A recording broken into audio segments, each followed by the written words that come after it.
नमस्कार, मैं हूं सत्यपाल और आप देख रहे हैं CWB हिंदी न्यूज।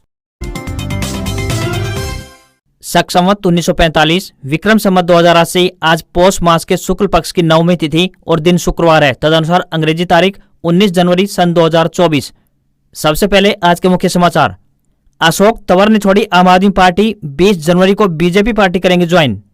जिला न्यायालय जींद में आई चपरासी स्वीपर और प्रोसेस सर्वर के पदों पर भर्ती, लास्ट डेट नजदीक। केंद्र सरकार का बड़ा फैसला, 22 जनवरी को स्कूल व कॉलेजों में रहेगी आधे दिन की छुट्टी। महिला अग्निवीरों के लिए अच्छी खबर, नौसेना जल्द ही युद्ध पोतों पर देने वाली है बड़ी जिम्मेदारी। हरियाणा में गेस्ट टीचरों का महंगाई भत्ता बढ़ा, सरकारी कर्मचारियों के समान लाभ मिलेगा। वहीं पक्का करने की मांग पर यमुनानगर में हुआ था लाठीचार्ज। श्याम बाबा के भक्तों के लिए बड़ी खुशखबरी, रींगस से खाटू श्याम तक चलेगी ट्रेन, पटरी बिछाने की कवायद शुरू।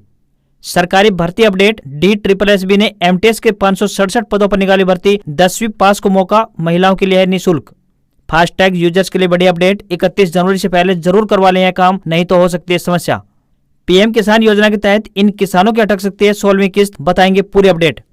भारत जोड़ो न्याय यात्रा का 5वां दिन, नागालैंड से असम पहुंचे राहुल गांधी, बोले यहाँ की सरकार देश में सबसे भ्रष्ट, जनता को लूट रही है भाजपा। उत्तराखंड में बर्फबारी, तमिलनाडु के नीलगिरी में 0 डिग्री तापमान, तो मध्य प्रदेश और यूपी समेत 6 राज्यों में कोल्ड डे का अलर्ट जारी। डेट ऑफ बर्थ प्रूफ के लिए आधार कार्ड नहीं होगा मान्य, EPFO ने जारी किए निर्देश, आधार कार्ड सिर्फ पहचान के लिए। कोचिंग सेंटर्स के लिए शिक्षा मंत्रालय की गाइडलाइन जारी, 16 साल से कम उम्र के बच्चों को एडमिशन नहीं, तो वहीं कोर्स छोड़ने पर फीस लौटानी होगी। सरकारी नौकरी अपडेट, दिल्ली विश्वविद्यालय के हिंदू कॉलेज में नॉन टीचिंग पदों पर वैकेंसी निकली, OBC को फीस में छूट, तो वहीं 10वीं और 12वीं पास करें आवेदन। और अब खबरें विस्तार से। हरियाणा में ठंड का दौर अभी जारी है। इसको देखते हुए मौसम विभाग ने 16 जिलों के लिए अलर्ट जारी किया है। अंबाला, कुरुक्षेत्र, कैथल, करनाल में घने कोहरे, कोल्ड डे को लेकर ऑरेंज, तो वहीं हिसार, फतेहाबाद, सिरसा, पानीपत, सोनीपत, फरीदाबाद, मेवात, गुरुग्राम, रेवाड़ी, महेंद्रगढ़, यमुनानगर और पंचकुला में इन्हीं संभावनाओं को देखते हुए येलो अलर्ट जारी किया गया है। सूबे में महेंद्रगढ़ सबसे ठंडा रहा है। यहाँ न्यूनतम तापमान में सामान्य से 4.5 डिग्री की गिरावट के साथ 2.5 डिग्री पारा रिकॉर्ड किया गया। विभाग ने एडवाइजरी जारी करते हुए लोगों को घर से बेवजह बाहर नहीं निकलने की सलाह दी है। खासकर वाहन चालकों को ज्यादा सावधानी बरतने की भी सलाह दी है।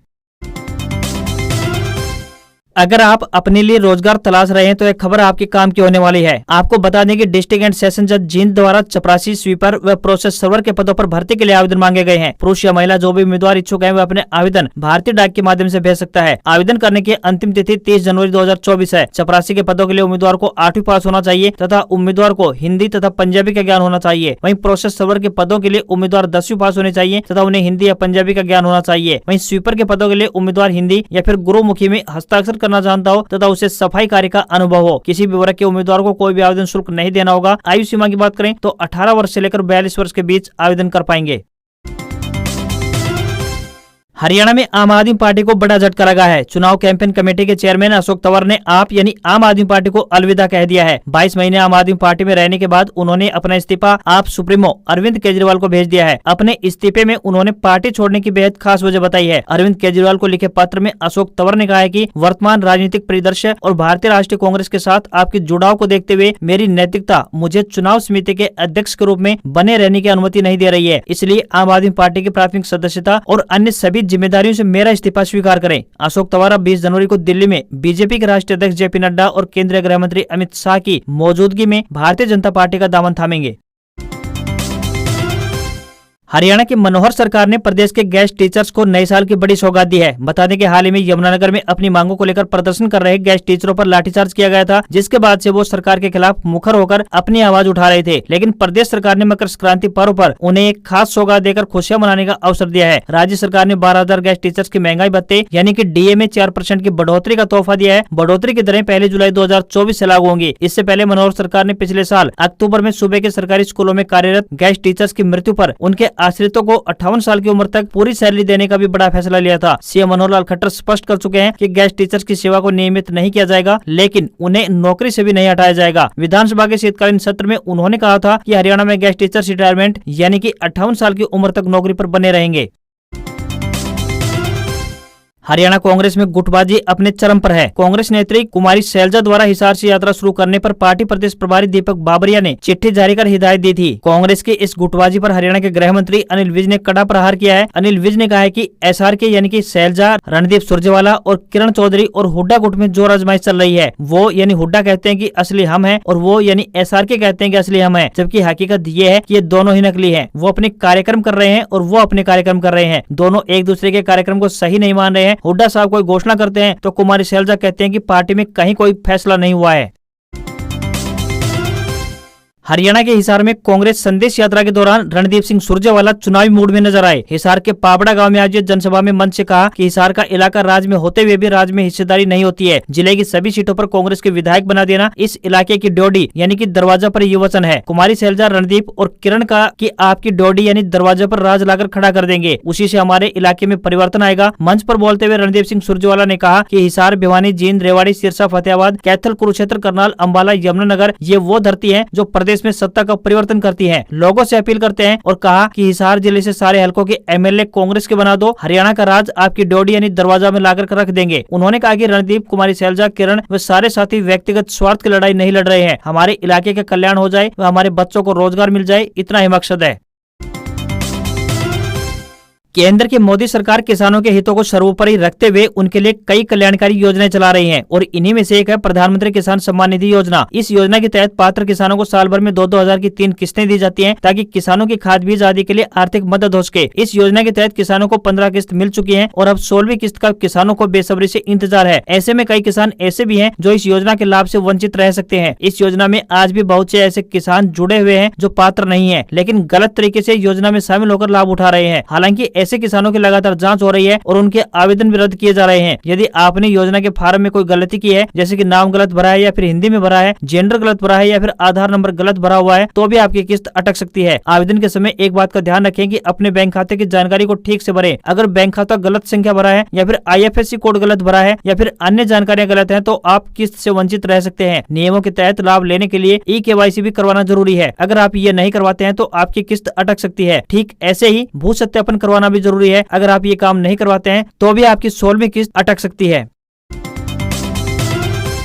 हरियाणा में स्कूली बच्चों से जुड़ी एक बड़ी खबर सामने आई है। बता दें कि प्रदेश के स्कूलों में कक्षा 1 से लेकर 8वीं तक के बच्चों को उनकी हाजिरी के आधार पर प्रोत्साहन राशि दी जाती है, लेकिन इसके लिए स्कूली बच्चों का data one school up portal पर अपलोड रहना होता है। फिलहाल स्थिति यह है कि शिक्षा विभाग द्वारा बार बार स्कूलों में रिमाइंडर भेजने के बावजूद भी डाटा पोर्टल पर अपलोड नहीं किया गया है। विभागीय पत्र के अनुसार माने तो 28 दिसंबर 2023 व 9 जनवरी 2024 को विभाग ने पत्र जारी कर 2023-24 के लिए स्कूली बच्चों का पूर्ण डाटा के अनुसार उपस्थिति के आधार पर वन स्कूल अप पोर्टल पर शिक्षा विभाग द्वारा स्कूलों में बार बार रिमाइंड भेजे जा रहे हैं कि बच्चों की हाजिरी का डाटा जल्द अपडेट किया जाए। बता दें कि प्रदेश के सरकारी स्कूलों में 36% बच्चे अब भी ऐसे हैं जिनका डाटा अपडेट नहीं किया गया है। इसके चलते इन बच्चों की प्रोत्साहन राशि लटकी हुई है। ऐसे में शिक्षा विभाग ने स्कूलों का डाटा अपडेट करने का आखिरी मौका देते हुए अंतिम तिथि बढ़ाकर 22 जनवरी 2024 कर दिया है ताकि स्कूली बच्चों को जल्द से जल्द प्रोत्साहन राशि मुहैया करवाई जा सके। अयोध्या स्थित राम मंदिर में 22 जनवरी को रामलला के प्राण प्रतिष्ठा महोत्सव को लेकर देश भर में तैयारियां जोरों पर हैं। इसको लेकर केंद्र की मोदी सरकार ने भी एक बड़ा फैसला लिया है। केंद्र सरकार ने 22 जनवरी को देश भर के केंद्रीय संस्थानों में आधे दिन की छुट्टी करने का बड़ा फैसला लिया है। इसको लेकर केंद्र सरकार ने अधिसूचना जारी कर दी है। केंद्र सरकार द्वारा जारी अधिसूचना में कहा गया है कि 22 जनवरी के दिन सुबह से लेकर दोपहर 2:30 बजे तक सरकारी कार्यालयों और स्कूल कॉलेजों में आधे दिन की छुट्टी रहेगी ताकि लोग रामलला के प्राण प्रतिष्ठा कार्यक्रम को लाइव देख सकें। आधुनिकता के इस युग में आधार कार्ड आज हमारी जिंदगी का एक अहम हिस्सा बन चुका है। बैंक से लेकर सिम कार्ड खरीदने तक की बात हो या फिर सरकारी योजनाओं का लाभ उठाने की हर जगह पर आधार कार्ड की उपयोगिता अनिवार्य हो गई है। लेकिन इन सबके बीच कर्मचारी भविष्य निधि संगठन यानी EPFO के एक बड़े कदम ने सबको हैरत में डाल दिया है। दरअसल EPFO ने जन्मतिथि सत्यापन के लिए आधार कार्ड को दस्तावेजों की सूची से ही बाहर कर दिया है। बता दें कि EPFO भारत सरकार के श्रम एवं रोजगार मंत्रालय का एक हिस्सा है। ऐसे में अब आपको EPFO में जन्मतिथि सत्यापित हेतु आधार कार्ड की जगह कोई और दस्तावेज प्रस्तुत करना होगा।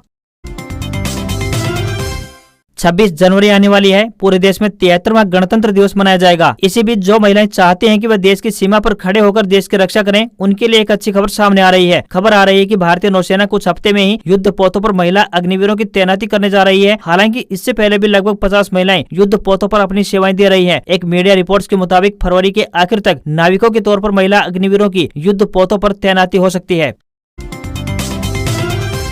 खाटू श्याम भक्तों के लिए बड़ी खुशखबरी सामने आई है। भारतीय रेलवे ने श्याम बाबा के श्रद्धालुओं को बड़ी सौगात देते हुए खाटू श्याम धाम तक सीधी रेल कनेक्टिविटी प्रदान करने की तैयारियां शुरू कर दी हैं। इसी कड़ी में रींगस से खाटू तक 17.19 किलोमीटर लंबी रेलवे लाइन बिछाई जाएगी, जिस पर 350 करोड़ रुपए की धनराशि खर्च होने वाली है। बता दें कि 15 अप्रैल 2023 को रेल मंत्री श्री अश्विनी वैष्णव ने खाटू श्याम धाम तक रेल सुविधा उपलब्ध करवाने की बात कही थी। इसके अलावा फुलेरा से लेकर नारोल तक भी रेलवे लाइन का दोहरीकरण का सर्वे शुरू किया गया है। अगर आप भी अक्सर दूसरे शहरों में घूमने जाते हैं तो आपके लिए यह खबर काम की होने वाली है। इस दौरान आपको कई प्रकार के टोल टैक्स का भुगतान करना पड़ता है। अगर आप भी टोल का भुगतान करते हैं और फास्टैग का इस्तेमाल करते हैं तो आपको इस अपडेट के बारे में निश्चित जानकारी होनी चाहिए। अगर आपने अभी तक भी फास्टैग की केवाईसी नहीं करवाई है तो 31 जनवरी के बाद आपके फास्टैग को डीएक्टिवेट कर दिया जाएगा। अगर 31 जनवरी तक कोई भी व्यक्ति फास्टैग की केवाईसी नहीं करवाता है तो उसे ब्लैकलिस्ट कर दिया जाएगा, अर्थात उसे डीएक्टिवेट कर दिया जाएगा। NHAI की तरफ से सिंगल फास्टैग को बढ़ावा देने के लिए एक ही गाड़ी पर एक से ज्यादा फास्टैग रखने वाले के अकाउंट ब्लैकलिस्ट किए जाएंगे। साथ ही 31 जनवरी तक इसकी केवाईसी भी करवाना जरूरी होगा।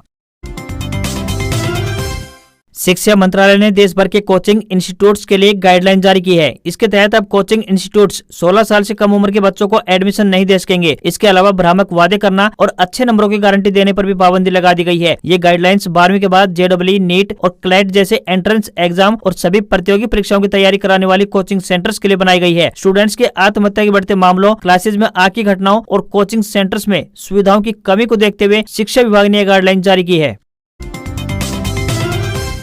भारतीय शेयर बाजार में लगातार तीसरे दिन गिरावट देखने को मिली है। सेंसेक्स 313 अंक की गिरावट के साथ 71,186 के स्तर पर क्लोज हुआ। वहीं निफ्टी की बात करें तो निफ्टी में भी 109 अंक की गिरावट देखने को मिली और यह 21,462 के लेवल पर बंद हुआ। सेंसेक्स के 30 शेयरों में से 16 में गिरावट और 14 में तेजी देखने को मिली है। 10 ग्राम सोना 295 रुपए सस्ता होकर 61,982 के स्तर पर पहुंच गया है, तो वहीं 18 कैरेट सोने का भाव 46,487 रुपए प्रति 10 ग्राम हो गया है। चांदी 116 रुपए सस्ती होकर 71,075 रुपए प्रति किलोग्राम के स्तर पर पहुंच गई है। वहीं $1 का रेट 83 रुपए 17 पैसे के स्तर पर क्लोज हुआ। आज खबरों में बस इतना ही। देखते रहिए आपका अपना हरियाणा का सबसे बेहतरीन news channel CWB Hindi news. नमस्कार। इसी आशा के साथ आपका दिन शुभ रहे।